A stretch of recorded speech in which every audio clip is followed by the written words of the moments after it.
हरे कृष्णा कृष्णा कृष्णा हरे हरे, हरे राम राम राम हरे हरे। हरे कृष्णा। आप सभी भक्तों का हार्दिक स्वागत है पुरुषोत्तम मास की इस 11वें दिन की कक्षा में। स्वागतम सुस्वागतम।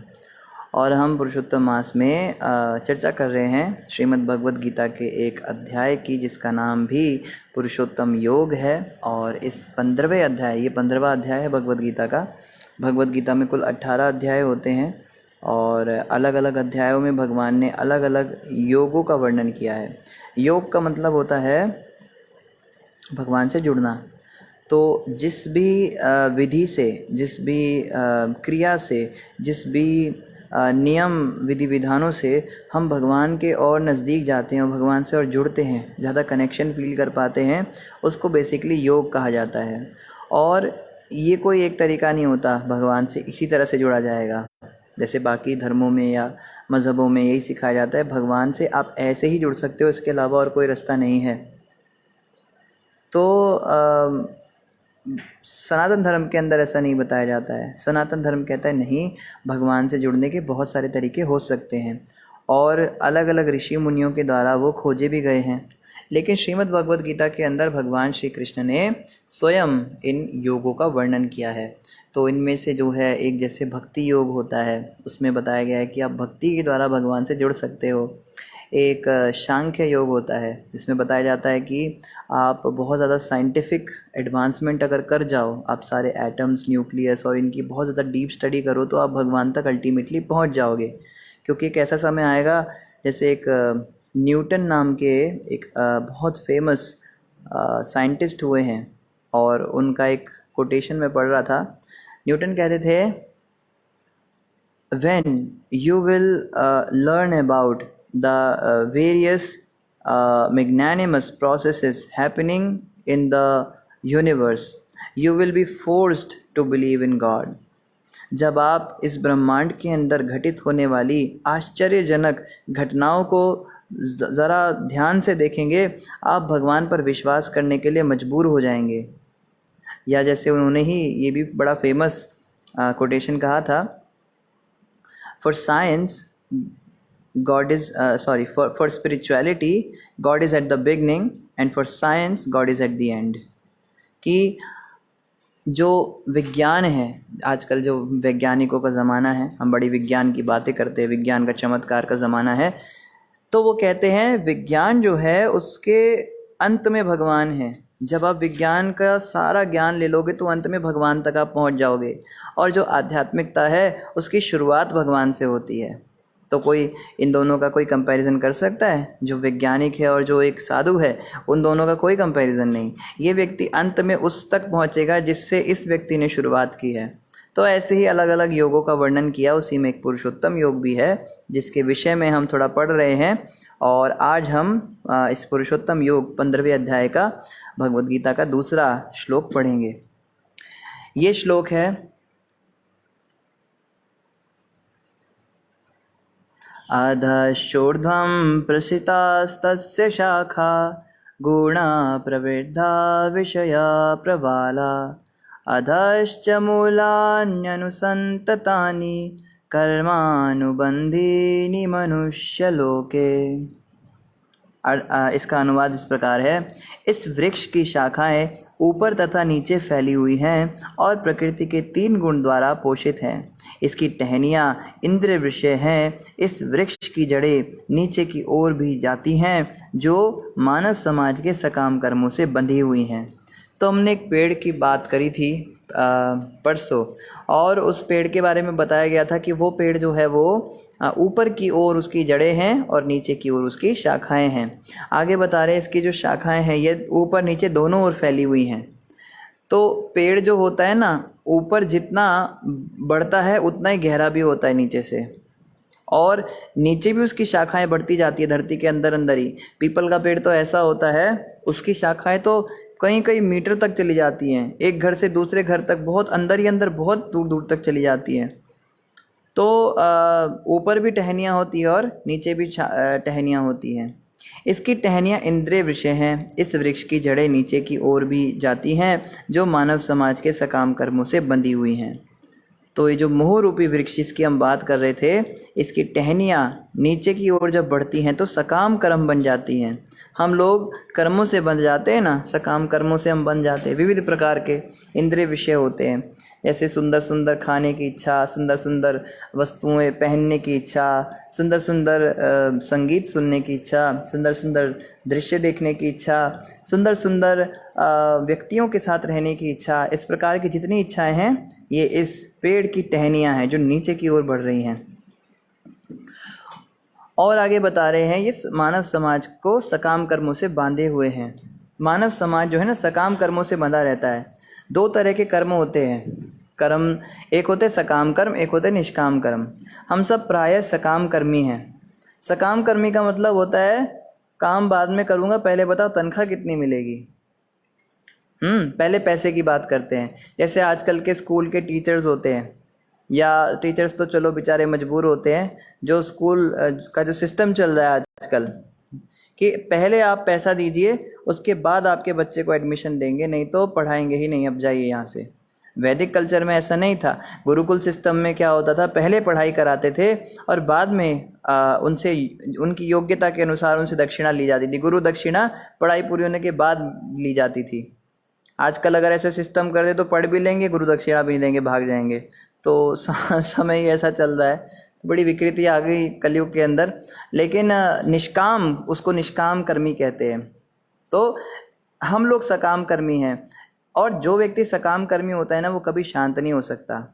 कई लोग बोलते हैं ना कि हमें कोई पीस फॉर्मूला दीजिए, कैसे शांति हो। जैसे एक इस्लाम धर्म की स्थापना की गई थी और उसको कहा जाता है द रिलीजन ऑफ पीस।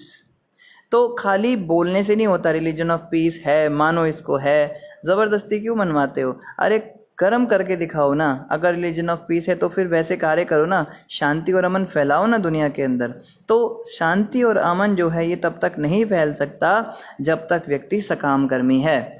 इसको कहा गया है महाप्रभु के द्वारा, भुक्ति मुक्ति सिद्धि कामी सकली अशांत, कृष्ण भक्त निष्काम अतएव शांत। इस दुनिया के अंदर 4 कैटेगरी के लोग रहते हैं। हम सब इन्हीं 4 कैटेगरी में से किसी एक में हैं। सब अपना अपना पता लगा लीजिए किस में है। पहले होते भुक्ति।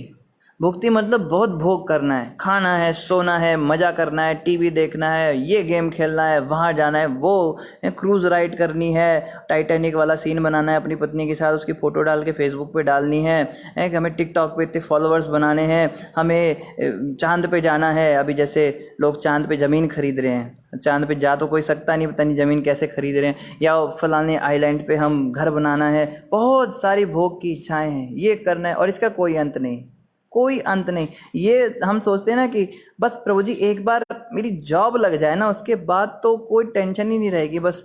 अरे जिसकी जॉब है उससे पूछो, वो क्या कहेगा, मेरी जॉब तो लग गई, बड़ा परेशान है, थोड़ा ये वाली जॉब लग जाए ना, इसमें थोड़ा कम मेहनत है।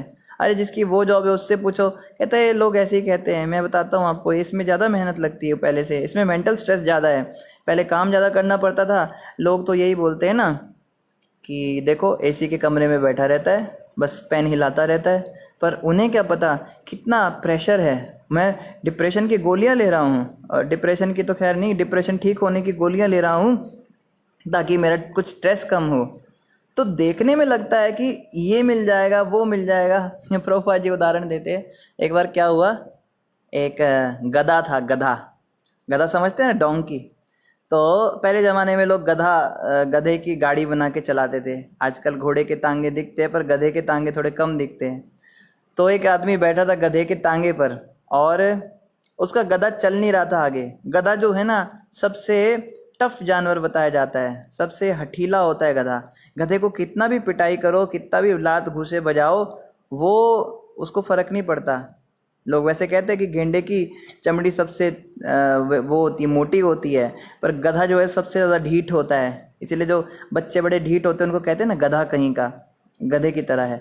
तो उसका गधा चल नहीं रहा है, उसको पीट रहा है, मार रहा है, उसको समझा रहा है चल ले मेरे भाई, उसके पैर पड़ रहा है, वो गधा चल ही नहीं रहा है। तो उस मालिक ने क्या सोचा, उस गधे पे जो सवारी कर रहा था उसको एक आइडिया आया। उसने एक डंडा लिया, डंडे के एक छोर पे एक रस्सी बांधी और उस पर गाजर लटका दी, और गधे के मुंह के आगे गाजर रख दी। अब गधे की आंख चमकी, कहता है अरे वाह, हरी लाल लाल गाजर इतनी सुंदर सुंदर और चमक रही है और रसीली गाजर, ये मालिक तो मुझे भूसे खिलाता है रोज, अब इस गाजर को खाऊंगा तो मैं सुखी हो जाऊंगा। इसी इच्छा में उसने जैसे ही एक कदम आगे बढ़ाया तो गाजर भी एक कदम आगे चली गई। गधा सोचता है कि लगता है गाजर थोड़ी दूर है मुझसे, बट दिख रही है सामने है, तो उसने क्या सोचा, मिल जाएगी पक्का है, हम होंगे कामयाब एक दिन। तो दूसरा कदम बढ़ाया, दूसरे से कदम गाजर और आगे चली गई। समझने की बात है, इसमें बहुत बड़ी शिक्षा है। जैसे जैसे वो कदम बढ़ा रहा है गाजर भी आगे आगे हुई जा रही है, धीरे धीरे स्पीड बढ़ा रहा है। अब मालिक को कुछ नहीं करना पड़ रहा, बस गाजर टांग दी और आराम से फुल स्पीड पे चल रहा है, 5वें गियर पे चलने लगा। अब भाग रहा है वो दौड़ते हुए, जैसे ही रुकना था कहीं पे गाजर हटा दी मालिक ने, एकदम रुक गया। तो गधे को कभी गाजर मिलेगी क्या, बताइए? क्या होंगे कामयाब एक दिन? गधे को कभी गाजर नहीं मिलेगी। गाजर केवल एक उसको बेवकूफ़ बनाने के लिए उसके मालिक की चाल थी। तो इस दुनिया के अंदर जो सुख है ना, वो गाजर की तरह होता है। एक बार मेरी शादी हो जाए फिर मैं सुखी हो जाऊंगा, एक बार मुझे बच्चे हो जाएं फिर मैं सुखी हो जाऊंगा, एक बार मेरे बच्चों की जॉब लग जाए, कामयाब हो जाए मेरे बच्चे, बस उसके बाद तो क्या करना है बुढ़ा बूढ़ी को। अरे कामयाब हो गए, बच्चों की बस शादी हो जाए, बड़ी टेंशन लगी रहती है। बच्चों के बच्चे हो गए, ये मेरा पोता बेचारा, इसको ये बीमारी हो गई, बट ठीक हो जाए, भगवान मेरे पे कृपा करो। अरे ये सुख कभी मिलता ही नहीं। गाजर हमेशा एक कदम आगे ही रहती है। तो कहने का मतलब भुक्ति कैटेगरी के जो लोग होते हैं वो हमेशा अशांत रहते हैं। जो व्यक्ति इंद्रिय तर्पण में लगा है और सोच रहा है कि ये हो जाए बस, इसके बाद तो प्रभु जी बस मेरे बारे न्यारे हो जाएंगे, मेरी एक बार ये जॉब लग जाए, या जो भी चीज़ें हैं, भुक्ति व्यक्ति, तो उसको कहते हैं अशांत है। दूसरा कौन होता है? मुक्ति। आप कहोगे भाई साधु संत तो शांत होते होंगे बेचारे। साधु संत हम सोचते हैं सब एक जैसे होते हैं, बट ऐसा नहीं होता। सनातन धर्म के अंदर ना साधु संतों में भी बहुत सारी कैटेगरीज होती हैं अलग अलग। तो इनमें ही एक होते हैं मुक्ति की इच्छा रखने वाले, जो संत सन्यासी बन जाते हैं और सोचते हैं हम मुक्त हो जाएंगे संसार से, एक बार हमें मुक्ति मिल जाए, बस मुक्ति के लिए प्रयास करते हैं। ये संसार के अंदर आशा ही तृष्णा का कारण है, बस मोह रूपी संसार से बाहर निकलो और मुक्त हो जाओ, उस परम व्योम में जाके लीन हो जाओ और उसमें जाकर वही बन जाओ। ऐसी जो बातें करते हैं, जो लोग कहते हैं बस एक निराकार ज्योति का पुंज है, उस प्रकाश के पुंज में हमारी आत्मा जो है विलीन हो जाएगी, इस प्रकार की बात करने वाले मुक्ति की चाह करने वाले होते हैं। पर ये भी अशांत रहते हैं, क्योंकि जीते जी भी इनको बड़ा कष्ट होता है, इनका रास्ता इतना मुश्किल होता है, इन्हें बड़ा कष्ट होता है। खा नहीं सकते, सो नहीं सकते, इतने घंटे साधना करनी है और पैसे को हाथ नहीं लगा सकते, स्त्री का दर्शन नहीं कर सकते, जंगलों में रहना है, पहाड़ों पे रहना है, कंदराओं में गुफाओं में छुप के रहना है, लोगों के बीच में नहीं जाना है, अपनी सिद्धियों का अगर वो करने लगो तो इस प्रकार से जो है। और मरने के बाद भी उनकी कोई खास गति नहीं होती। आपको पता है मरने के बाद ये लोग कहाँ जाते हैं? जो मुक्ति की चाह वाले होते हैं, ये लोग निराकार व्योम के अंदर चले तो जाते हैं, मगर वहाँ पे कुछ होता नहीं करने को। आपको पता है जो लोग कहते हैं कि हम निराकार ज्योति में मिल जाएंगे, वो एक्चुअली में जाते कहाँ हैं? इस ब्रह्मांड के ऊपर, ब्रह्मा जी के लोक के ऊपर एक लेयर है, वहाँ पे बहुत लाइट है, और वो लाइट और कुछ नहीं है, भगवान कृष्ण गीता में कहते हैं मेरे शरीर से निकलने वाला प्रकाश का पुंज है। तो भगवान कृष्ण के शरीर से लाइट निकलती है, बेसिकली उसको कहते हैं ब्रह्म या निराकार ब्रह्म, या जिसको ब्रह्म ज्योति कहते हैं, प्रकाश कहते हैं। तो उसके अंदर ये चले जाती हैं आत्माएं। अब लाइट रूम के अंदर अगर कोई जुगनू चला जाए तो क्या वो विलीन थोड़ा ना हो जाएगा? आत्मा कभी अपनी सत्ता नहीं खोती। ऐसा कभी नहीं होगा कि हमारी पर्सनैलिटी ही खत्म हो जाएगी, हम खत्म हो जाएंगे, हम कभी समाप्त नहीं हो सकते। कृष्ण भगवान ने भगवत गीता में कहा है जीव भूता सनातना। जीव भूता सनातना मतलब कि जीव जो हैं वो मेरे अंश हैं और सनातन हैं, इनका कभी विनाश नहीं, एक बार बन गए तो बन गए। तो आत्मा वहाँ पे कैसे घूमती है? एक जैसे लाइट रूम के अंदर जुगनुओं का समूह घूम रहा है, बहुत सारे जुगनू इधर उधर घूम रहे हैं, टहल रहे हैं, ऐसे होता है वहाँ पे। आत्मा के रूप में घूमता है, वहाँ पे शरीर नहीं होते, बस आत्मा के रूप में तैरते रहिए, तैरते रहिए, तैरते रहिए। कब तक तैरते रहना है? अनंत काल तक। वहाँ पे सत्य है, कभी मरेंगे नहीं आप, लेकिन चित और आनंद नहीं है, ना तो कुछ करने के लिए है, ना तो किसी से बात कर सकते, कुछ है ही नहीं, ना आँख है, ना नाक है, ना मुंह है, बस घूमते रहिए उसमें एक सबकॉन्शियस स्टेट में। जैसे कोई व्यक्ति नशे में होता है या सपने में होता है, तो वहाँ पे जाकर भी इनको परेशानी हो जाती है। जब बहुत साल बीत जाते हैं, बहुत काल बीत जाता है घूमते घूमते, तो सोचते हैं यहाँ करने को तो कुछ है ही नहीं। तो जो ये मुक्ति चाहने वाले होते हैं ना, इनका भी पतन हो जाता है। यानी कि ब्रह्म ज्योति से भी पतन हो सकता है। पतन ऐसे नहीं होता जैसे इस संसार के अंदर हमें मरना ही पड़ेगा, ऐसा नहीं है, मरना नहीं पड़ेगा, लेकिन स्वयं की इच्छा से वो नीचे आ सकते हैं, वहाँ पे आनंद ही नहीं है कुछ। तो मुक्ति की चाह वाले भी जो हैं ये भी अशांत, जीते जी भी अशांत और बाद में भी अशांत। भुक्ति मुक्ति सिद्धि। अब तीसरी कैटेगरी के लोग होते हैं जो सिद्धि होते हैं, सिद्धियां प्राप्त करने के लिए पीछे पागल होते हैं। जैसे कोई एक टांग पे बड़े सालों से खड़ा है तो वो एक टांगी बाबा हो जाता है।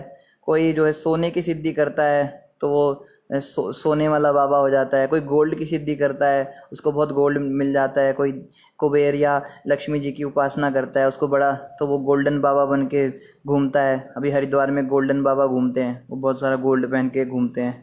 राम जाने उनको कुबेर जी देकर गए हैं, पति कहाँ से उन्होंने लूटा है वो। तो इस प्रकार से सिद्धियाँ, और आज भी आपको ऐसे संत मिलेंगे। ये लोग जो होते हैं ना, इनके पास कुछ पावर्स होती हैं जिनको सुपर नेचुरल पावर्स भी कहते हैं। इनके पास शक्तियाँ होती हैं। ये चाहे तो हवा को कंट्रोल कर लेते हैं। जैसे हम देखते हैं ना जूडो कराटे फिल्म्स में, जैसे अगर आपने देखा हो, हम पहले देखते थे फिल्में, तो उसमें वो ऐसे ऐसे डंडा घुमाते थे और अचानक से वो बाढ़ आने लगती थी नदी में और पानी सूख जाता था। और एक जो था, फिल्मों में ही देखा है मैंने, उसने क्या किया, उसने अपने आप को कागज़ बना लिया, तो वो आदमी कागज़ की तरह हवा में उड़ने लगा। तो दूसरे ने अपने आप को रस्सी बना लिया।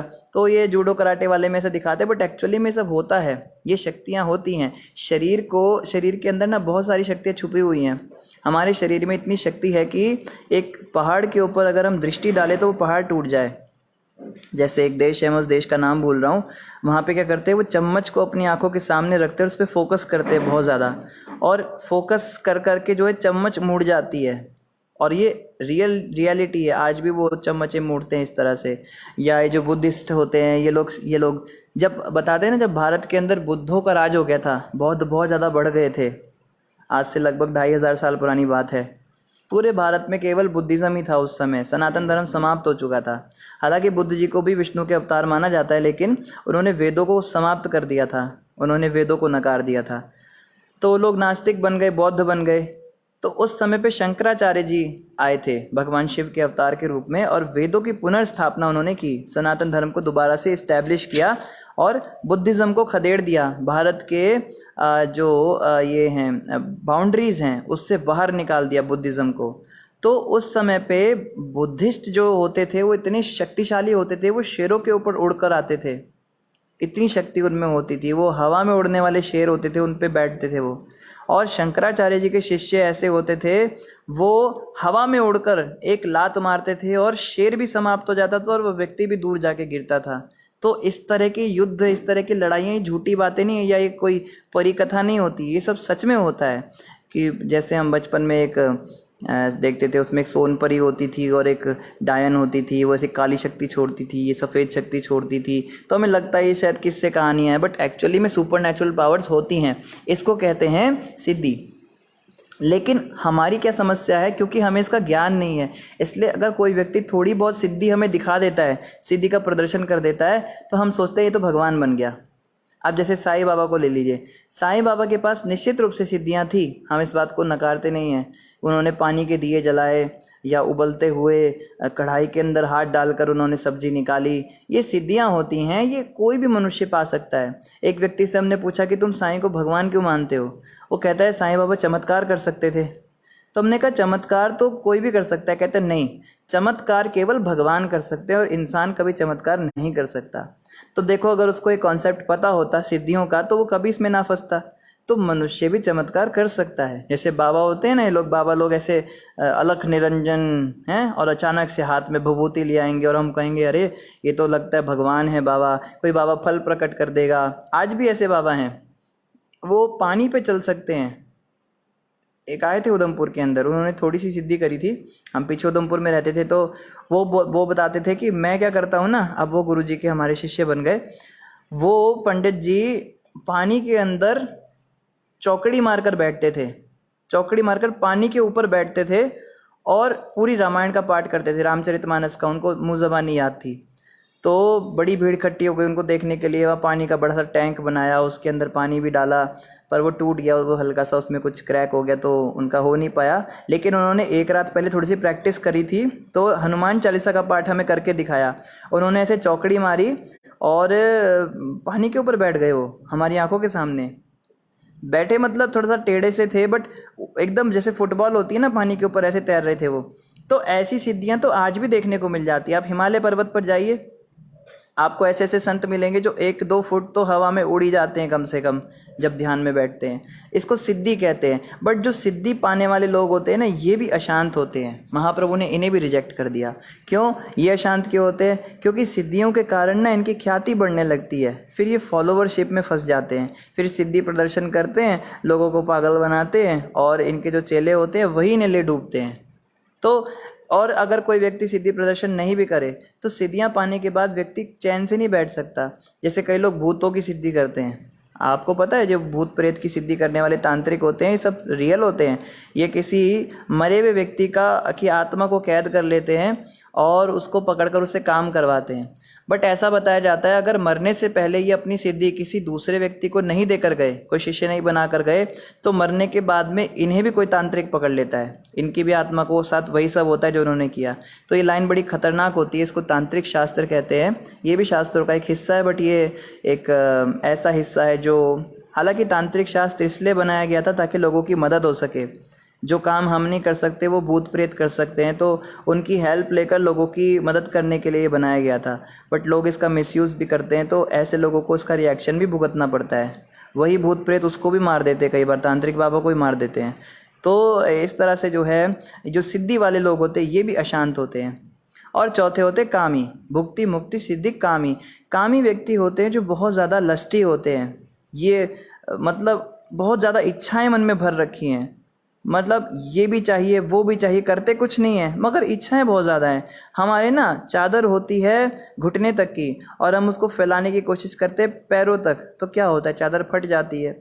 तो कई लोग जो होते हैं उनकी स्थिति नहीं होती इतनी, बट उन्हें ज़्यादा चाहिए। शरीर के अंदर शक्ति नहीं है लेकिन 4-4 जॉब्स कर रहे हैं, नाइट शिफ्ट अलग कर रहे हैं, डे शिफ्ट अलग करते हैं। हमने देखे हैं ऐसे लोग, ये कामी कैटेगरी में आते हैं। ये बहुत ज़्यादा एंडीवर करते हैं, बहुत ज़्यादा इच्छाएं करते हैं। जैसे किसी की आमदनी तो 98 है और खर्चा उसका रुपया का है, 1 रुपया उसका खर्चा है डेली का, तो वो कैसे जिएगा? तो ये लोग तो पूरे ही मतलब बिल्कुल ही अशांत होते हैं, निरी अशांत होते हैं। तो भुक्ति मुक्ति सिद्धि कामी सकली अशांत। तो प्रश्न उठता है, भाई अगर सारे लोग अशांत हैं तो फिर शांति किसके पास है? कौन व्यक्ति शांत हो सकता है? तो महाप्रभु कहते हैं, कृष्ण भक्त निष्काम अतएव शांत। केवल जो व्यक्ति निष्काम है, और निष्काम केवल कृष्ण भक्त होता है। देवी देवताओं के भक्त भी निष्काम नहीं देखे हमने। ऑफ कोर्स एक्सेप्शंस हर जगह होते हैं, बट मैक्सिमम केसेस में देवी देवताओं की पूजा की ही इसीलिए जाती है कि कुछ मिल जाए। हमारे जो पंडित जी लोग हमको सिखाते हैं मंदिरों के अंदर, जैसे छोटे छोटे बच्चे जब हम थे तो हम जाते थे पंडित जी को पूछते थे, पंडित जी हम पूजा क्यों करते हैं हनुमान जी की? तो पंडित जी सिखाते ही यही थे, बेटा इनकी पूजा करोगे तो तुम्हें बुद्धि मिलेगी, तुम्हें बल मिलेगा, तुम्हारे अंदर शक्ति आएगी। या सरस्वती जी की आरती करोगे तो तुम्हें ज्ञान आएगा, लक्ष्मी जी का पूजन करने से। इवन जो शास्त्र भी होते हैं इनके, जो देवी देवताओं की पूजा के, उनके व्रत कथाओं में भी कथाएं भी इसी तरह से होती हैं कि हे लक्ष्मी जी, जिस प्रकार से आपने उस कन्या के ऊपर कृपा की, ऐसे हमारे घर में भी आना। दिवाली की कथा हम पढ़ते हैं। तो एक्चुअली में हम देवी देवताओं के भी भक्त अगर बनते हैं तो भी अशांत ही रहेंगे। हम सोचते हैं स्पिरिचुअलिटी मतलब एक ही चीज़ है। स्पिरिचुअलिटी बहुत वास्ट टॉपिक है, इसमें बहुत सारी लाइंस होती हैं, बहुत सारे अलग अलग इसमें इंस्टीट्यूशंस होते हैं जिनमें अलग अलग तरह की स्टडी होती है। और कई सारे जो धार्मिक लोग होते हैं वो आपस में बिल्कुल अगेंस्ट होते हैं, क्योंकि उनकी फिलॉसफीज बिल्कुल डिफरेंट होती हैं। एक तो जैसे तांत्रिक शास्त्र वाले तो बिल्कुल ही तंत्र मंत्र विद्या में, एक होते हैं जो बिल्कुल वैष्णव होते हैं, वो बिल्कुल भी इन चीज़ों से इनके आगे पीछे नहीं होते। तो इस प्रकार से हम देखते हैं कि भुक्ति मुक्ति सिद्धि और कामी ये अशांत होते हैं, लेकिन कृष्ण भक्त जो होते हैं वो निष्काम होने चाहिए। तो शांत होंगे। कृष्ण भक्ति में भी कई लोग सकाम भक्त होते हैं कृष्ण भगवान के भी, जैसे हम लोग हैं। हम तो अभी सकाम भक्त हैं ना। हम कहते हैं हाँ, धन संपत्ति घर आए, कष्ट मिटे तन का, स्वामी जय जगदीश हरे। ये लाइन से ही पता लगता है कि हमारे अंदर इच्छा है। धन संपत्ति अगर हमारे घर में आएगी तो, और कई लोगों को ये लाइन इतनी अच्छी लगती है, वो यही लाइन गाते हैं। हमारे घर में और कोई पैराग्राफ गाए ना गाए, पर पिताजी को ये वाला पैराग्राफ बिल्कुल पूरा बराबर याद था, डेली इसको उन्होंने गाना। तो हम लोग अगर निष्काम नहीं बनते, निष्काम भक्ति नहीं करते, निष्काम कर्म नहीं करते, तो कभी भी शांत नहीं होने वाले। शांति का एकमात्र सूत्र है भक्ति करना। जरूरी है अभी बात करनी है, मुझे नहीं पता लेकिन। तो इस प्रकार से कृष्ण भक्त जो है वो निष्काम होता है और वो शांत होता है। तो यहाँ पे बताया जा रहा है कि टहनियाँ इंद्रिय विषय हैं इस संसार रूपी वृक्ष के, और इन इंद्रिय विषय रूपी टहनियों में जब तक हम घूमते रहेंगे तब तक शांति हमें नहीं मिलने वाली। कोई कहे कि हम ऐसे शांत हो जाएंगे, वैसे शांत हो जाएंगे, दुनिया भर के हम लेक्चर सुनते हैं, दुनिया भर के हम प्रोग्राम्स अटेंड करते हैं, दुनिया भर के आजकल मोटिवेशनल स्पीकर्स आ गए, बट वो लोग खुद भी शांत नहीं हैं। जैसे एक प्रभु जी बता रहे थे, एक मोटिवेशनल स्पीकर था, वो भगवत गीता पे लेक्चर देता था। तो अलग अलग कॉलेजेस में, अलग अलग कॉरपोरेट्स में जाता था। तो एक कॉलेज के अंदर उसने भगवत गीता का लेक्चर दिया, और वो जो प्रभु जी बता रहे थे वो उस समय स्टूडेंट थे। तो वो बच्चा उनके पास गया लेक्चर के बाद में, कहता है सर आपने इतना ज़बरदस्त लेक्चर दिया, मैं इतना मोटिवेटेड फील कर रहा हूँ, मज़ा आ गया मुझे। तो सर क्या कर रहा था, वो घूमा हुआ था उस तरफ, उसके मुंह से धुआं सा निकल रहा था। तो इसको शक हुआ, इसने देखा तो वो सर जो है वो सिगरेट पी रहा है। तो इन्होंने कहा भाई आप सर आप सिगरेट क्यों पी रहे हो, आप तो भगवत गीता पे लेक्चर देते हो। क्या यार, टेंशन हो जाता है अपने को। पिछले वाले जो कॉलेज में थे उसमें प्रोग्राम किया, उन्होंने पैसा नहीं दिया अभी तक, उससे पिछले वाले ने भी नहीं दिया, तुम्हारे वाला भी जो है ऐसा ही लग रहा है, ऐसा ही कुछ होगा। और वो सुट्टे भी लगाए जा रहा है, बीड़ी उसकी ख़त्म हो गई, दूसरी सिगरेट जलाई उसने। ये बड़ा स्ट्रेस हो जाता है यार, इतने लेक्चर देने होते हैं, इतनी जगह पे प्रोग्राम करने होते हैं, क्या मतलब समझे इसका। Totally professional. और हमने तो ऐसा भी सुना है, कई सारे मोटिवेशनल स्पीकर्स ने तो सुसाइड भी किया हुआ है वेस्टर्न कंट्रीज़ के अंदर। इंडिया में अभी इतना कॉमन नहीं हुआ है, क्योंकि वो इतने ज़्यादा केसेस उनके पास आते हैं लोगों के, लोग आके पर्सनली सोचते हैं ना लोग तो कि ये तो मेरे दुखों को दूर कर देगा, तो लोग अपनी बातें शेयर करते हैं, उनको सुन सुन के वो इतने डिप्रेस हो जाते हैं, वो लोग खुद ही सुसाइड कर जाते हैं बेचारे। तो शांति वास्तव में इस संसार में इन चीज़ों में कभी मिलने ही नहीं वाली। शांति केवल कृष्ण भक्ति में ही मिलेगी, इस बात को समझना है और बहुत लॉजिकल तरीके से समझना है। ऐसा नहीं है कि आप कृष्ण के भक्त हो इसलिए आप अपनी बड़ाई कर रहे हो, आप करके देख लीजिए। हम तो आपको उदाहरण भी दे रहे हैं, लॉजिक भी दे रहे हैं, सब कुछ हमारे पास है, सब आपके सामने है।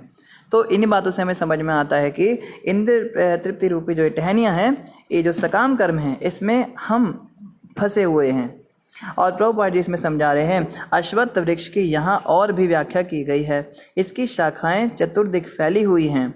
निचले भाग में जीवों की विभिन्न योनियां हैं, जैसे मनुष्य, पशु, घोड़े, गायें, कुत्ते, मधुराष्टकम।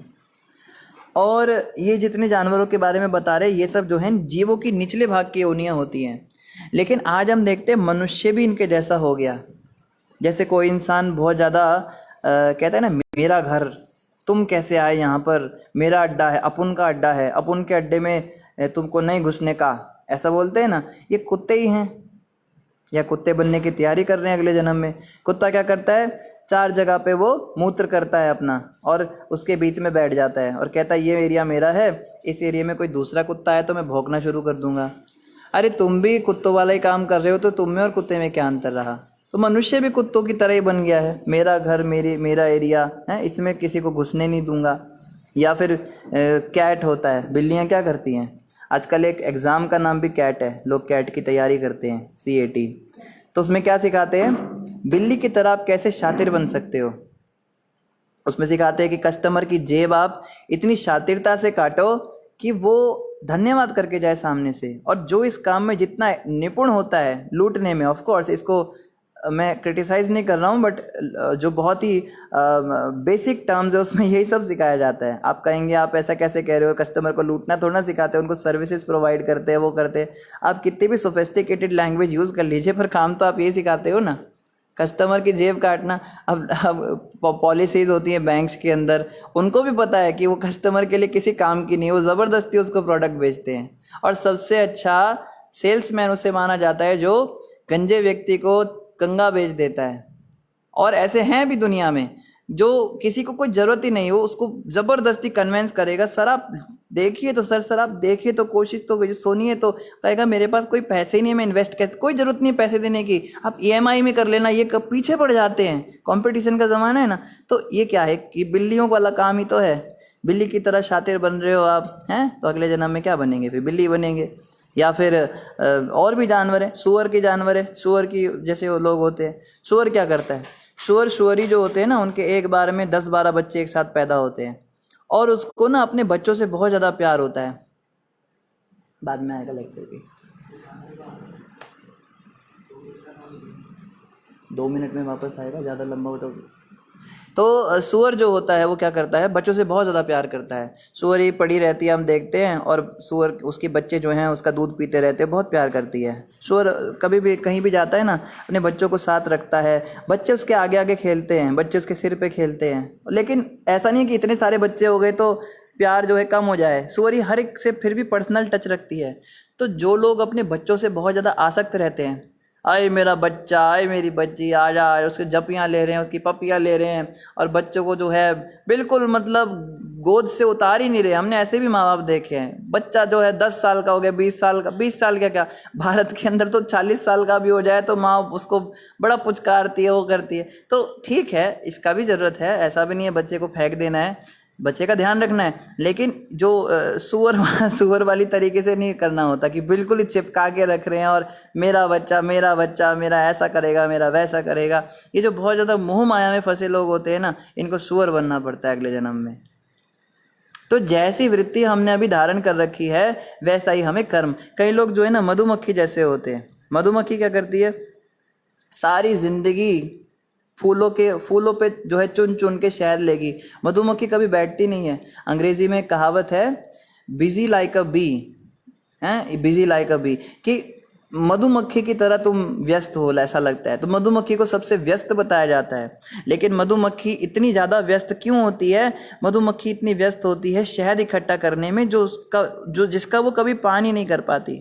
मधुमक्खी केवल इकट्ठा करती है, सोचती है बाद में आराम से बहुत ज़्यादा इकट्ठा हो जाएगा ना, तब इसको आराम से बैठ के एंजॉय करूँगी। वो अलग अलग फूलों पे पराग चुन रही है, और जाके छत्ते में भर रही है, फिर बाहर आ रही है, और सारी ज़िंदगी उसकी इसमें निकल जाती है। और वो बस सपने देखती है, जब मैं पराग पीऊँगी तो इतना मज़ा आएगा, देखो इसका, इस वाले फूल का तो और भी अच्छा खुशबू आ रहा है, इसमें जो पराग है इसको पीऊँगी तो ऐसा होगा। ख्याली पुलाव बना रही है।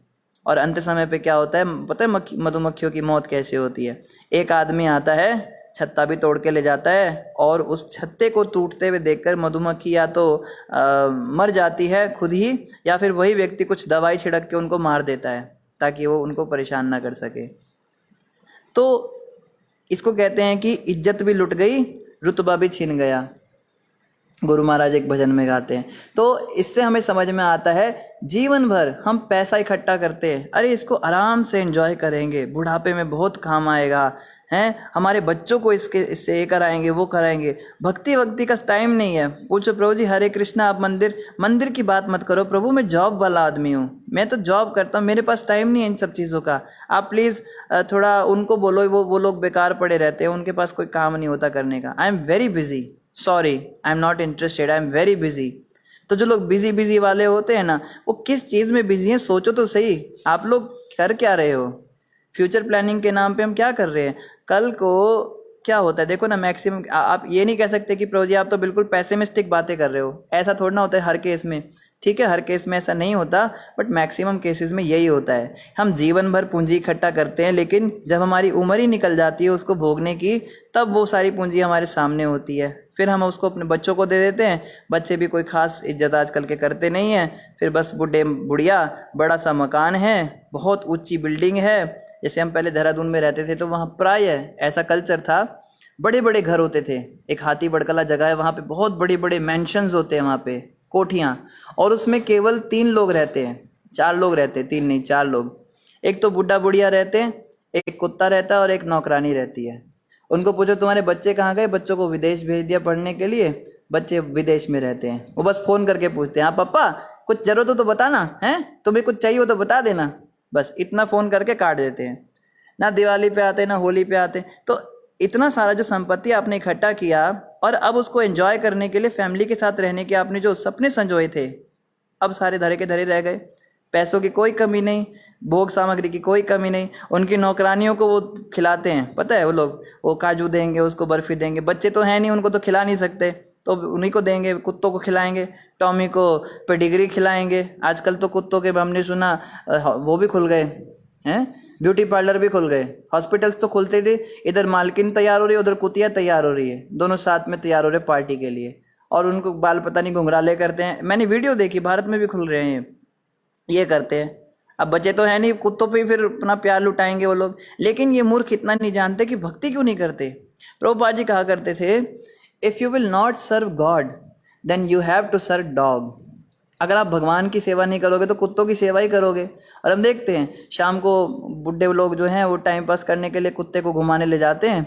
और कुत्ते को क्या घुमा रहे होते, कुत्ता उनको घुमा रहा होता है। कुत्ता आगे आगे भाग रहा होता है, मालिक कहते हैं टॉमी स्टॉप, टॉमी स्टॉप, और कुत्ता तो भाग रहा है, उसको क्या है, वो कुत्तों को घुमाने के लिए ले जा रहे हैं। कहने का मतलब भगवान की सेवा करने के लिए टाइम नहीं है, sorry we are very busy.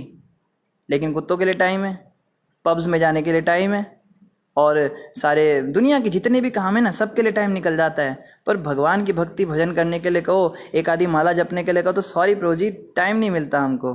कितने लोग हमने देखे। तो ऐसे लोग जो होते हैं ये मधुमक्खी बनते फिर अगले जन्म में, कि सारी ज़िंदगी बस तुम इकट्ठा ही करते रहे ना, आप तुम आराम से इकट्ठा करो। तो जैसी वृत्ति हमने धारण कर रखी है उसी प्रकार का शरीर हमें मिलना ये जो है संभावित है। संभावित क्या है, निश्चित है। ये सभी वृक्ष की शाखाओं के निचले भाग में स्थित है, लेकिन ऊपरी भाग में जीवों की उच्च योनियां हैं। तो मनुष्यों में ही कुछ उच्च योनियां भी होती हैं। जैसे कई लोग कहते हैं ना कि 84 लाख योनियां, तो 84 लाख योनियों में 4 लाख योनियां मनुष्य की होती हैं।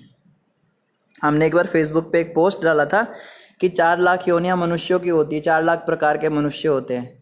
तो हमारे एक बहुत ही अपने आप को बहुत बड़े धार्मिक और बहुत ही पूजा पाठी समझने वाले एक अंकल थे, उनका एक कमेंट आया, कहते हैं मनुष्यों की योनियां 3 होती हैं, पुरुष, स्त्री और हिजड़ा। इसके अलावा कोई योनियां, 4 लाख योनियां कैसे हो सकती, क्या बात करे, पागल हो तुम, बताओ 4 लाख प्रकार के कौन से मनुष्य होते हैं। अब उन बहुत पढ़े लिखे पंडित विद्वान अंकल को हम क्या समझाएं 4 लाख प्रकार की योनियां कैसे होती हैं। तो यहाँ पे बताया जा रहा है 4 लाख प्रकार की योनियां ऐसे होती हैं। कुछ तो बिल्लियों जैसे होते हैं, कुछ कुत्तों जैसी हरकतें करते हैं। हरकतों के आधार पे पता लगता है, शरीर से नहीं चेतना से। जो 4 लाख प्रकार की योनियां है ना, ये चेतना के आधार पर बताई जाती हैं, जिसकी जितनी विकसित चेतना है या कितनी किसकी निकृष्ट चेतना है। जैसे जो कुत्ते बिल्ली वाले लोग हैं, इनकी निकृष्ट चेतना है, इनसे भी नीचे होते हैं, उनको आदिवासी कहते हैं। उनको तो ये सब करना भी नहीं आता, वो तो बिल्कुल जानवरों के जीवन जीते हैं। तो इन्हीं में जो है उच्च योनियां भी होती हैं, जैसे देव, गंधर्व या अन्य बहुत सी उच्चतर योनियां। देवता जो होते हैं ना, ये महामानव कहलाते हैं। मनुष्यों के ऊपर की ये योनियां होती हैं। कई लोगों कहते हैं ना कि आप तो इंसान में भी बस देवता ही हो। तो जो बहुत अच्छे अच्छे कर्म करते हैं, जो बहुत अच्छे भगवान की सेवा करते हैं और जो वैदिक नियमों के अनुसार जीवन जीते हैं, वो देवता का लोक प्राप्त करते हैं, उनको देवता बना दिया जाता है। कई हम लोग कहते हैं ना कि हम तो देवताओं की पूजा करते हैं, तो एक्चुअली में हम देवता बन भी सकते हैं। जो भी व्यक्ति स्वर्ग में चला जाता है वो देवता ही कहलाता है, वहाँ पे तो मनुष्य होते नहीं है। तो जैसे पहले ज़माने में क्या होता था, किसी की माँ मर जाती थी तो वो लिखते थे स्वर्गीय श्रीमती राधिका देवी, या पिता मर गया तो स्वर्गीय श्री रविकांत शर्मा, है ना, स्वर्गीय शब्द लगाते थे। तो ऐसा इसलिए होता था क्योंकि वो लोग अच्छे अच्छे आत्माएं होते थे, अच्छे काम करते थे, तो शायद स्वर्ग में जाते भी होंगे। मगर आजकल जिनके माँ बाप मरते उन्हें तो यही लिखवाना चाहिए नरकीय श्री भी क्या लगाए। मतलब कहने का, देखो जो शराब खा रहा है, मांस खा रहा है, शराब पी रहा है, या किट्टी पार्टियों में उल्टी सीधी बातें, गंदे काम करने, गंदी चीज़ें देखनी, वो लोग तो नरक में ही जाएंगे ना। तो इन पे स्वर्गीय कैसे लगाते हैं हम। कहने का मतलब ये है कि मनुष्य ही अगर स्वर्ग लोक में चला जाए तो वही देवता बन जाता है। एक्चुअली में यहाँ पे एक कॉन्सेप्ट है। और स्वर्ग के अंदर हमेशा कोई नहीं रह सकता। कई लोग कहते हैं ना जन्नत में जाएंगे 72 हूरें मिलेंगी हमें, जिहाद करेंगे। तो वो सब परमानेंट नहीं है, वो सब हमारे शास्त्रों में भी दिया हुआ है कि हाँ स्वर्ग में प्रवेश मिलता है, वहाँ पे अप्सराएं भी होती है, सब कुछ होता है, लेकिन वो एक लिमिटेड टाइम के लिए होता है। जितना आपने पुण्य इकट्ठा किया वो सारा पुण्य वहाँ पे जाके समाप्त हो जाता है और फिर आपको वहाँ से वापस आना पड़ता है। अभी जैसे किसी व्यक्ति के पास जेब में 200 रुपये हैं, चलो 200 तो बहुत कम हो गया आजकल ज़माना थोड़ा, मान लो 2000 रुपये हैं। 2000 रुपये लेकर वो एक बहुत बड़े सुपर मल्टीप्लेक्स मॉल में गया, और उस मॉल के अंदर अब वो कब तक वहाँ पे रह सकता है, जब तक उसके जेब में 2000 रुपये बचे हैं। वो 2000 का सामान खरीद लेता है एक एक करके। जब उसके सारे पैसे समाप्त हो जाते हैं, शॉपिंग की उसका बिलिंग हो जाता है, अब वो कहे कि थोड़ा सा मैं विंडो शॉपिंग कर लूँ, थोड़ा घूम लूँ यहाँ पे, तो गार्ड आके कहता है सर आप जो है थोड़ा जाइए, आपका टाइम ओवर हो गया, अब ये जो सामान आपके पास है बस इतना ही आप खरीद सकते थे, आपका हो गया, बिलिंग बन गई आपकी। तो जो पुण्य हम इकट्ठे करते हैं वो पैसों की तरह होते हैं, और जब हम स्वर्ग में कोई भी सुख भोगते हैं, हम जो हैं ये क्या सोमरस पीते हैं या कानन में जाते हैं, अलग अलग नंदन कानन होते हैं, ऐसे बगीचे होते हैं, वहाँ पे अप्सराएं होती हैं, उनके साथ रमण करते हैं या फिर कोई भी कार्य करते हैं, तो हमारे पुण्य नष्ट होते जाते हैं वहाँ पे। जैसे जैसे हमारे पुण्य सारे नष्ट हो जाते हैं तो वहाँ के निवासी कहते हैं thank you very much for your visit, और एक लात मारते हैं और वापस इस संसार में हमें फेंक देते हैं। हम सब कितनी बार स्वर्ग जा चुके हैं हमें याद ही नहीं है। आपको पता है हम लोग हज़ारों लाखों बार स्वर्ग जा चुके हैं। आप में से कोई इंद्र बैठा होगा, कोई यमराज बैठा होगा, कोई चंद्रमा बैठा होगा, कोई सूर्य बैठा होगा, पर याद ही नहीं है। क्या फ़ायदा जाके, इवन ब्रह्मा भी बने हम सब, पता है आपको। शास्त्र तो बताते जब भगवान के धाम से हम गिरे थे तो सबसे पहले ब्रह्मा का पोस्ट हमको दिया गया था, क्योंकि हम बहुत शुद्ध थे जब गिरे थे। फिर ब्रह्मा बनकर और गिरे तो फिर इंद्र बने, गिरते गिरते राजा बने, गिरते गिरते नाली के कीड़े बन गए, इतने गिर गए हम। तो फिर से जो है 84 लाख योनियों में घूम रहे हैं तब से, कभी ऊपर कभी नीचे। तो जो देवता है ये बेसिकली एक योनि होती है, इसीलिए हमारे यहाँ 33 करोड़ देवी देवता बताए जाते हैं। एक संस्था है उसके द्वारा ऐसा प्रचार किया जा रहा है कि 33 कोटि देवता का मतलब होता है 33 प्रकार के देवता होते हैं, 33 करोड़ नहीं होते। तो उनका ये कहना है कि इतने सारे हो ही नहीं सकते। क्यों नहीं हो सकते भैया, जब इस संसार के अंदर रहने वाले निवासी मिलियंस में हैं, जैसे शायद 3 पॉइंट समथिंग बिलियन अभी इस संसार की पॉपुलेशन चल रही है, वो भी केवल मनुष्यों की गणना कर पाए हैं, वो भी पूरी तरह से नहीं हो पाई है, जंगलों में और आदिवासी वगैरह की नहीं कर पाए। तो स्वर्ग के अंदर जो रहने वाले निवासी हैं उनकी इतनी संख्या क्यों नहीं हो सकती। वो भगवान नहीं है, देवता जो होते हैं, इसको समझना है, देवता भगवान नहीं है। देवता जो है वो एक हायर, हमसे हायर पोजीशन पर हैं, और भगवान के अंडर में वो डायरेक्ट सेवा करते हैं, उन सबको अपने अपना कार्यभार मिला हुआ है। जैसे इंद्र का काम है बारिश करना, तो वो बारिश करते टाइम पे। चंद्रमा का काम है रात को शीतलता देना और रोशनी देना। सूर्य देव का काम है सब जगह पे बराबर रोशनी देना और अग्नि अपनी ऊर्जा देना। सूर्य की ऊर्जा कोई हम खाते हैं ना, जो क्लोरोफिल बनता है प्लांट्स के अंदर, वो सूर्य की ऊर्जा से ही तो बनता है। फिर हम चाहे पौधे खाएं, चाहे मांस खाएं, कुछ भी खाएं, हम एक्चुअली डायरेक्टली और इनडायरेक्टली सूर्य देव पे ही निर्भर हैं। और पवन देव हैं, उनको दे रखा है डिपार्टमेंट, आपको ऑक्सीजन सप्लाई जो है मेंटेन करके रखनी है, तो पवन देव के हाथ में सब कुछ होता है। इसीलिए हम पहले ना वैदिक यज्ञ किया करते थे। यज्ञों के द्वारा हम किसी पर्टिकुलर देवता का आवाहन करते थे और वो देवता आकर हम पे कृपा करते थे, जो भी उनका डिपार्टमेंट होता था, और हमारी जो ज़रूरतें होती थी वो पूरी हो जाती थी।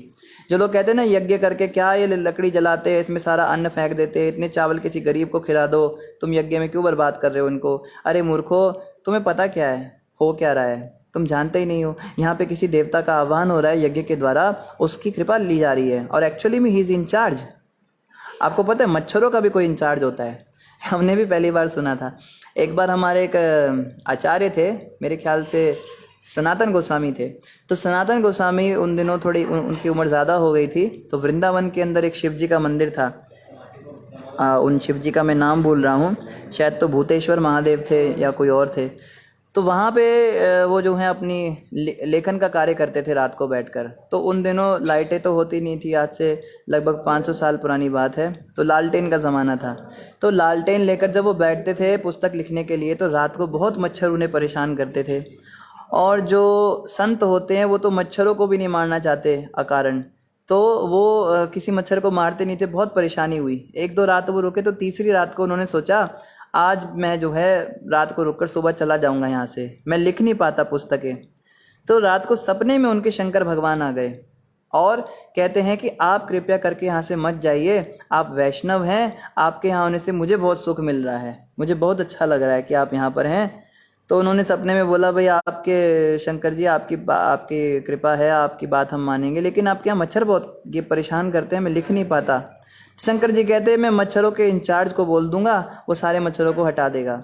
उस मंदिर में आज तक भी मच्छर नहीं होते। इवन वो मंदिर शायद या तो भूतेश्वर महादेव मंदिर ही है, पूरे वृंदावन में हर जगह रात को मच्छर होते हैं, बट उस मंदिर में मच्छर नहीं होता। या आप आज भी वहाँ जाकर वहाँ के लोकल लोगों से पूछ सकते हैं। तो मच्छरों का भी इंचार्ज होता है एक देवता। तो ऐसे कहने का मतलब है कि सबके अपने अपने इंचार्ज होते हैं, तो क्यों नहीं 33 करोड़ हो सकते हैं? वो बिल्कुल हो सकते हैं। और आगे कह रहे गंधर्व। गंधर्व होते हैं जो बहुत सुंदर गायन करते हैं, बहुत सुंदर गाते हैं, उनकी आवाज़ बड़ी अच्छी होती है। तो जैसे जो प्रमुख गंधर्व हैं स्वर्गलोक के, जो सबसे ज़्यादा फेमस है, वो दो भाई हैं। एक का नाम है हाहा और दूसरे का नाम है हूहू। तो हाहा और हूहू ये दोनों जो हैं, ये सबसे सुंदर गायन करते हैं, ये बड़े फेमस है गंधर्वों के नाम पे। और इनका जो गायन होता है वो पृथ्वी लोक पर हम सोच भी नहीं सकते उसके बारे में, वो कितने हाई लेवल का उनका गायन होता है। और ऐसी बहुत सी उच्चतर योनियाँ होती हैं। आगे प्रभुपाद जी जो हैं कह रहे हैं, जिस प्रकार सामान्य वृक्ष का पोषण जल से होता है, उसी प्रकार यह वृक्ष प्रकृति के 3 गुणों द्वारा पोषित है। तो जैसे किसी पेड़ के अंदर जब पोषण करना होता है तो उसमें पानी डाला जाता है, तो ये जो पेड़ है जिसकी हम बात कर रहे हैं, संसार रूपी वृक्ष, ये प्रकृति के 3 गुणों से पोषित होता है। सतोगुण, रजोगुण और तमोगुण, ये 3 जो हैं इसकी सिंचाई करते हैं। इन्हीं शब्दों के साथ ग्रंथराज श्रीमद् भगवद गीता यथारूप की जय। तो आज जो है हम अपना अगला अष्टकम पढ़ेंगे, जिसका नाम है श्री मधुराष्टकम। तो मधुराष्टकम ऑलरेडी बहुत फेमस है, इसके विषय में बताने की कोई आवश्यकता ही नहीं है। मधुराष्टकम के विषय में आप सभी ने सुना होगा, श्री वल्लभाचार्य जी ने इसको लिखा था और बहुत ही सुंदर है। इसमें वर्णन हुआ है कि भगवान कितने मधुर हैं। मधुर मतलब बहुत मीठे हैं। मीठापन भी जो है वो मीठापन अलग होता है, मधुरता एक अलग ही विषय है। तो इसकी लाइनें इस प्रकार से हैं। अधरम मधुरम वदनम मधुरम नयनम मधुरम हसितम मधुरम हृदयम मधुरम गमनम मधुरम मधुराधिपतेरखिलं मधुरम वचनं मधुरं चरितं मधुरं वसनं मधुरं वलितं मधुरं चलितं मधुरं भ्रमितं मधुरं मधुराधिपतेरखिलं मधुरं वेणुर्मधुरो रेणोर्मधुरा पाणिर्मधुरा पादो मधुरो नृत्यं मधुरं सख्यं मधुरं मधुराधिपतेरखिलं मधुरं गीतं मधुरं पीतं मधुरं भुक्तं मधुरं सूक्तं मधुरं रूपं मधुरं तिलकं मधुरं मधुराधिपतेरखिलं मधुरं। तो 4 पैराग्राफ हमने पढ़े हैं, 4 हम कल पढ़ेंगे। इनका अनुवाद बता देते हैं। सबसे पहले कहते हैं अधरम मधुरम। अधर का मतलब होता है होठ। उनके होठ बड़े मधुर हैं। कृष्ण भगवान के जो लिप्स हैं ना, जो होठ हैं, बहुत ही मधुर हैं, बहुत सुंदर हैं। बंसी जो है वो 24 घंटे भगवान के अधरों पर लगी रहती है, इसीलिए जो है उसमें से इतनी सुंदर सुंदर मीठी मीठी तान निकल पाती है। और क्या है, उनका मुख बड़ा मधुर है। सुंदर नहीं कह रहे, मधुर कह रहे। सुंदरता का मतलब होता है देखने में लुभावना कोई दृश्य बहुत सुंदर है, लेकिन मधुर का मतलब तो वही जानता है जिसने उसका रस लिया है। अब कोई कहे, आपको पता है शहद कितना मधुर होता है, वो व्यक्ति कहे उसने कभी शहद खाया नहीं है, तो वो कहेगा मधुर क्या होता है, कैसा स्वाद है शहद का बताओ, तो कहेगा मीठा होता है। मीठा चीनी जैसा मीठा होता है क्या? नहीं नहीं, चीनी जैसा मीठा नहीं होता, मतलब उसमें थोड़ा गुड़ वाला फ्लेवर भी होता है। अच्छा, गुड़ में चीनी मिला दो तो वैसा मीठा होता है क्या मधुरता? तो नहीं नहीं नहीं नहीं नहीं, शहद जो है ना वो कुछ कुछ वो अब वो कैसे समझाए? जब तक कोई व्यक्ति शहद खाएगा नहीं तो उसको आप थ्योरेटिकल टर्म्स में समझा सकते हो कि शहद का स्वाद कैसा होता है। इसी प्रकार से भगवान कृष्ण कितने मधुर हैं, मधुरता क्या होती है, कृष्ण कितने सुंदर दिखते हैं, इसका वर्णन कोई कितना भी करता जाए, मगर जब तक हमें उसका अनुभव नहीं होगा, जब तक कृष्ण की उस मधुरता का हमें अनुभव नहीं होगा, तब तक हम इसको समझ नहीं पाएंगे। लेकिन फिर भी हमारे पे कृपा करने के लिए, हम तो इस लायक ही नहीं है कि कृष्ण की मधुरता को, हम तो अभी संसार में अपने जो रिश्ते नाते उन्हीं की मधुरता को छोड़ नहीं पा रहे हैं। अपने छोटे छोटे बच्चों की तोतली बोल भाषा जो है वही हमें इतनी मधुर लगती है, अपनी पत्नी की मीठी मीठी बातें हमें इतनी मधुर लगती हैं, या फिर अपने माता पिता से, अगर छोटे बच्चे तो माता पिता से ही उनको प्रेम होता है, इसी मधुरता में फंसे हुए हैं। तो कहाँ हम कृष्ण की मधुरता का बात करते हैं? तो इसलिए हम पे कृपा करने के लिए संत जो हैं, जिन्होंने उस मधुरता का आस्वादन लिया है, उसको चखा है, वो कोशिश कर रहे हैं एट मैक्सिमम पॉसिबल लेवल हमको एक आइडिया दे सके कि कृष्ण है कैसे। तो क्या, एक तो उनका होठ मधुर है, उनका मुख मधुर है, उनके नेत्र मधुर हैं, उनकी मुस्कान मधुर है, उनका हृदय मधुर है, उनकी चाल मधुर है, मधुरता के सम्राट की सभी वस्तुएं मधुर हैं। एक बस इमेजिनेशन कर सकते हैं, और हम समझ तो सकते नहीं इसको, पर चलो फिर भी। उनके शब्द मधुर हैं, उनका चरित्र मधुर है, उनकी पोशाक मधुर है, उनके उदर के मोड़ मधुर हैं। उदर के मोड़ मतलब पेट जो है भगवान का, उस पर रेखाएं पड़ती हैं। जब भगवान सांस छोड़ते हैं तो उस पर 3 रेखाएं बनती हैं। उनकी गतिविधियां मधुर हैं, उनका भ्रमण करना मधुर है, मधुरता के सम्राट की सभी वस्तुएं मधुर हैं। उनकी बांसुरी मधुर है, उनके पाँव की रज मधुर है। भगवान कृष्ण के जो चरणों में धूल लगी होती है ना, वो भी मधुर होती है। उनके हाथ मधुर हैं, उनके पाँव मधुर हैं, उनका नृत्य करना मधुर है, उनकी मित्रता मधुर है, मधुरता के सम्राट की सभी वस्तुएं मधुर हैं। इन सब के ऊपर एक एक लीला सुना सकते हैं चाहे तो, हर किसी की अपनी लीला है। भगवान की चरण रज से कैसे किसी का उद्धार हुआ, कृष्ण की मित्रता से कैसे किसी का उद्धार हुआ, कृष्ण की मुरली सुन के कैसे किसी का उद्धार हुआ है, उनके हाथों से, उनके पाँव से कैसे किसी का उद्धार हुआ। हर चीज़ एक एक, जैसे एक थे ना रसखान पठान थे, मुसलमान थे, उन्होंने बस खाली कृष्ण का एक चित्र देख लिया एक बार, एक पान की दुकान पर। मुसलमान थे, पान के खाने के शौकीन थे, तो पान की दुकान पर कृष्ण भगवान का चित्र देखकर कहते हैं, ये इतना सुंदर बालक ये कहाँ रहता है, ये तो बहुत ही सुंदर है। तो वो पान वाला जो था वो इतना ध्यान नहीं दे रहा था इस बात पे, तो उसने ऐसे ही जो है उसको कह दिया कि हाँ ये मथुरा में रहता है। ऐसे ही बोले, हमने सुना है लोग कहते हैं मथुरा में रहता है, वृंदावन में रहता है ये छोरा। तो बोलते इतना सुंदर बच्चा है लेकिन इसके पैर में जूते नहीं हैं। देखो कहाँ बात अटक गई। जो बहुत भोले भाले लोग होते हैं ना, उन्हें भी भगवान मिल जाते हैं, हम तो बड़े चंट बनते हैं ना, हमें कहाँ भगवान मिलेंगे। तो वो कहते हैं कि इसके पैर में जूते क्यों नहीं हैं। तो ये बच्चा इतना कोमल है, इसका शरीर इतना कोमल है, गुलाबी गुलाबी इसके पैर हैं, जब ये चलता होगा तो इसके पैर में कांटे चुभते होंगे और पत्थर कंकड़ चुभते होंगे। तो उस पान वाले ने ऐसी हंसी में बोल दिया कि मियाँ तुम ही पहना के आ जाओ इसको जूते। उसके दिमाग में बात अटक गई, उसने सोचा अब इस बालक को ढूंढ के इसको जूते पहनाने हैं। तो बोला क्या उम्र है इसकी, तो फोटो में थोड़ा देख ही लिया था, आइडिया हो गया था। तो उस उनकी एज के हिसाब से भगवान के स्पेशल जूतियाँ बनवाई उन्होंने, रसखान जी ने। उस समय तो उनका नाम खान बाबा था। तो जो थे उन्होंने जूतियाँ, बड़ी स्पेशल जूते बनवाए, अंदर एकदम मुलायम मुलायम उसमें कपड़े लगवाए रेशम के, ताकि भगवान के चरणों में एकदम परेशानी ना हो। अब ढूंढने निकल गए कृष्ण भगवान को एक धुन में। अब देखो सुंदरता पे आकर्षित हो गए ना उनकी। अब लोगों से पूछ रहे हैं बताओ कहाँ भगवान, ये भगवान तो पता नहीं था।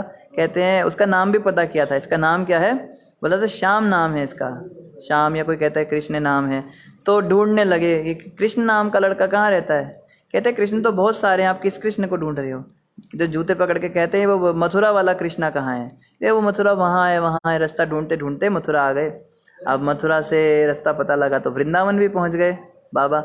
अब रास्ते में क्या कर रहे, कुछ खाने को मिल रहा है, ठीक है, एक धुन सवार है कि मुझे इस बच्चे को जूते पहनाने हैं। उसको जूते पहनाने के चक्कर में ना खाने की सुध ना पीने की सुध, ऐसे जाते हैं भगवान के दर्शन करने। हम तो पहले टिकट बुक कर लेते हैं, हरे कृष्णा प्रभु जी मेरी आने जाने की टिकट्स दोनों हो गई ना वृंदावन की? हाँ जी प्रभु जी सारी व्यवस्था हो गई। अच्छा मेरी पत्नी के रहने के लिए कमरे की व्यवस्था हो जाएगी? हाँ जी प्रभु जी हो गया। अच्छा मेरा छोटा बच्चा भी है उसको दूध वूध पीना होगा, गर्म पानी की व्यवस्था हो जाएगी नहाने के लिए? हाँ जी प्रभु जी वो भी हो जाएगा, एसी वाले कमरे बुक किए होटल में, सारी सुविधाएं मिलेंगी।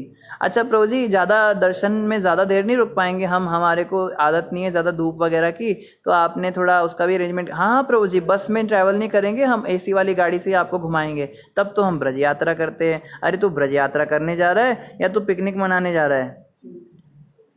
ऐसी ब्रज यात्रा करते हैं हम। अरे ब्रज यात्रा तो रसखान पठान ने की थी, एक सुध में भागते दौड़ते भगवान को ढूंढते।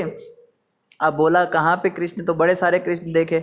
बोला कि वो कृष्ण देखना है जो लाल लाल होठे हैं उसके, तो बताने लगे जैसे इन्होंने बताया ना इन्होंने वल्लभाचार्य जी ने, वैसे ही बताने लगे। बड़ी बड़ी आंखें हैं, सुंदर सा, वो सिर पे मोर पंख लगाता है। अच्छा तुम उसकी बात कर रहे हो? अरे वो तो यहाँ बैठा है, वो किसी मंदिर में दिखा दिया, कहते नहीं ये नहीं है। किसी दूसरे मंदिर में भेजा, वहाँ पे कहते ये भी नहीं। तो किसी ने कहा लगता है बांके बिहारी जी के पास जाना चाहते हैं ये, बांके बिहारी मंदिर का रास्ता दिखा दिया। अब बांके बिहारी मंदिर में मुसलमानों की एंट्री तो बैन। अब वो जो है वहाँ गए तो पुजारी ने कहा भाई तू कहाँ अंदर जा, आप अंदर कहाँ जा रहे हैं, आप बाहर बैठिए, आपको एंट्री नहीं है। वो कहते हैं मुझे बस खाली 1 मिनट का काम है, ज़्यादा लंबा काम नहीं है मेरा। कहते हैं 1 मिनट क्या 1 सेकंड तो मैं नहीं जाने देंगे। और इसका कारण भी था क्योंकि मुगलों ने हमारे बहुत सारे मंदिरों की क्षति पहुंचाई थी। ऐसे ही वो बहरूपिये बन के आते थे और अंदर आके हमारे ठाकुर जी का स्वरूप खराब करने का प्रयास करते थे। तो अब वो तो बेचारे बाहर बैठ के सीढ़ियों पे रोने लगे, जूते पकड़ के देख रहे रो रहे हैं कि बच्चा बाहर आए। तो कहते मैं तो अंदर नहीं आ सकता, बेटा तू ही बाहर आ जा लाला। हैं लाला कहते हैं ब्रज में बच्चे को छोटे, कहते लाला बाहर कब आएगा कब आएगा, करते करते जो है रात हो गई।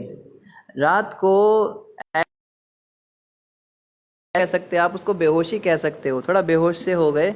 तो वहाँ पे जो है अब खाया पिया कुछ था नहीं दिन भर, रात को थोड़ा ऐसे बेहोशी जैसी हो गई, भगवान नहीं आए। सुबह फिर उठे, फिर उठ के बैठे रहे, वो सीढ़ियों के बाहर बैठे, सारी दुनिया देख रही है।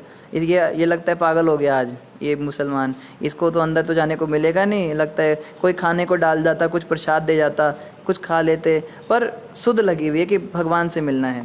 तो इस प्रकार से जब 2-3 दिन बीत गए तो भगवान को दया आ गई।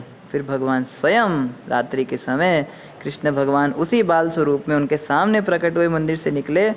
और वो तो बेचारे लेटे हुए थे, कुछ अधमरी सी अवस्था में पहुंच गए थे। कृष्ण भगवान ने बड़े प्रेम से उनका स्पर्श किया और तुरंत जागृति हो गई। कहते अरे तू आ गया, एकदम पहचान लिया, उनको एकदम गोद में ले लिया और बहुत प्यार कर रहे हो उसको, भगवान को बहुत लाड लड़ा रहे। फिर कहा देख तेरे लिए ना मैं जूते लाया हूँ तेरे पैरों में। और भगवान देखो जैसा भक्त का भाव होता है ना, भगवान भी वैसा भाव ले लेते हैं। भगवान के पैर जब उसने देखे तो उनमें कांटे चुभे हुए हैं, खून निकल रहा है, और वो रोने लगे। रसखान जी बहुत रोने लगे, बेटा तेरे तेरे देख लाला मेरे को पहले लगाता थे, ओहो वो तो कांटे निकाल रहे हैं, उनकी आंखों से आंसू निकले जा रहे, बहे जा रहे हैं, और कृष्ण भगवान उसके आंसुओं को पहुँच रहे हैं। बड़ा सुंदर भाव। इस प्रकार से उनके सारे कांटे वगैरह निकाले, पैर धोए, उनके भगवान के चरणों को साफ़ किया अच्छे से, उनको मरहम पट्टी जो भी लगाना था उसको करके फिर जो है जूते पहनाए कि अब तेरे को कभी भी पैर में कोई कांटे नहीं चुभेंगे, मैंने तेरे बाबा ने तेरे को पहनाए। तो भगवान का स्पर्श मिला तो फिर भगवान तो अंतर ध्यान हो गए। ये बाबा जो हैं ये फिर जो है इनको तो सारे शास्त्रों का ज्ञान ऐसे ही हो जाता है जो भगवान के। तो इन्होंने आगे चल के बहुत सुंदर सुंदर पद लिखे कृष्ण भगवान की महिमा के, साक्षात भगवान का जिसको दर्शन हो गया। इनका नाम जो था खान था, तो इनका नाम रस खान रख दिया। रस खान मतलब जो रस की खान है, ऐसे का जो भक्त है उसको कहते रस खान। इनकी समाधि आज भी वृंदावन में है, हम गए वहाँ पर। इन्होंने बहुत ही सुंदर पद लिखा है, बहुत ही सुंदर, मतलब कहा नहीं जा सकता। रस खान जी का पद कभी पढ़ेंगे, बहुत सुंदर है। तो उसमें कहते हैं कि चिड़िया बनूं तो ब्रिज की किसी डाली पर बैठूं, और ऐसा खग बनूं, कोई मृग बनूं, है तो ऐसे वृंदावन के जंगलों में घूमूं। अगर मुझे जीभ मिले तो उस पर कृष्ण का नाम जरूर हो, वरना मुझे नहीं चाहिए। ऐसे पद था बहुत सुंदर। तो इसी के साथ आप सभी का धन्यवाद। 3 पैराग्राफ्स हमारे हो गए, बाकी हम कल कंटिन्यू करेंगे अपना भगवद गीता का जो अपना पुरुषोत्तम योग है, और साथ में जो मधुराष्टकम है इसको भी हम कल कंटिन्यू करेंगे। आप सभी भक्तों का बहुत बहुत धन्यवाद। किसी का कोई प्रश्न हो तो पूछ सकते हैं। और नरेंद्र जी कह रहे नो वॉइस प्रभु जी। प्रभु जी सबको वॉइस आ रही है, आप थोड़ा सा दोबारा सुन लीजिएगा वीडियो, कुछ प्रॉब्लम हो गई होगी।